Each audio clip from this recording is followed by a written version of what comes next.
I think it's essential that school administrators today have that experience working in the classroom. Beyond that, I think that, there's other tangible qualities that, administrators can seek out. For me in particular, I was a head ice hockey coach. Having the autonomy to run a program gave me particular insights on leadership, budget preparation. I think also, at least here at New Milford High School, we have a program for those teachers that wish to pursue a career in educational administration. We actually have an internship program. So I encourage those teacher leaders that want to make the next step to administration to take advantage of opportunities that they might have in-house.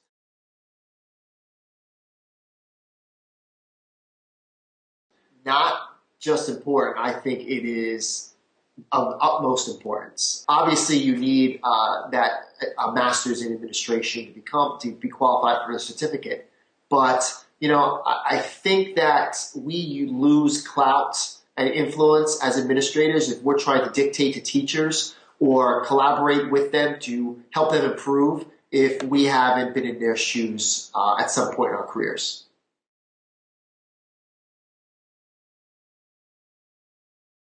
One of the misconceptions about school leaders in general is that we're potentially out of touch with what's going on in classrooms, what our teachers have to deal with, that we're not doing an effective job evaluating staff, mentoring them, retaining, obviously.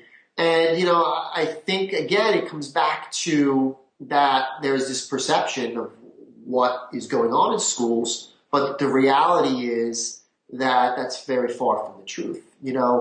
In terms of, our jobs as leaders, we make a great deal of effort to be visible, to be in classrooms. The best part of my days are when I'm doing classroom walkthroughs and I'm connecting with students.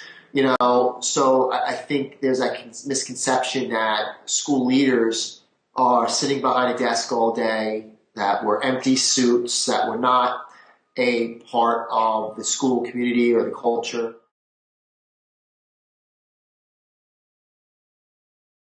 I think it's going to vary from teacher to teacher because, just because we have technology available does not mean in every situation that is the best possible tool to, help students grasp concepts or apply their learning. And I think developing a protocol or procedures where it's, the teacher is empowered to use the technology when it's appropriate, but they also will be, they can feel that they're not being pressured to use it just for the sake of using it, that they're given the support. But, I think it is a fantastic tool in order to help students enhance these essential skill sets that are so crucial in a global economy, such as communication, collaboration, creativity, media literacy, technological proficiency, critical thinking, problem solving. We've created a culture that embraces innovation. We support calculated risk-taking. We're flexible. The F word, failure, is not that bad because we learn from our mistakes. And I think that, we're still attempting to find the role that technology plays in enhancing the teaching and learning process. And we're sort of moving in the right direction. We have a ways to go. There's a lot of professional development, but it's also making teachers feel comfortable with using it and providing that needed support.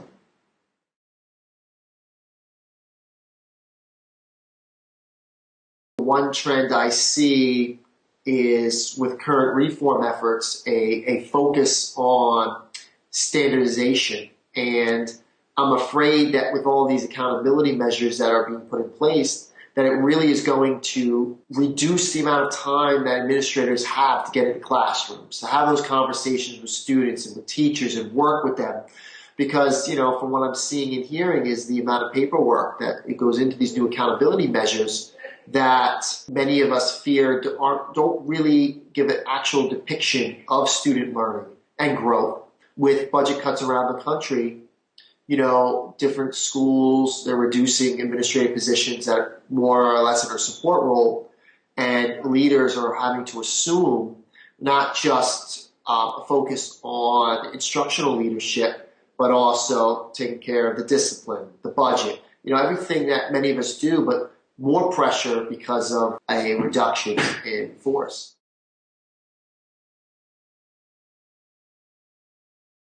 Always expect the unexpected. You never know on any given day what might come across your desk. To be prepared. I also think that organization is essential. We are sort of master jugglers. We're going to have all these different responsibilities that have to get done at certain points in time. And not to get overwhelmed by that, because that's just a part of the job. That's never going to go away.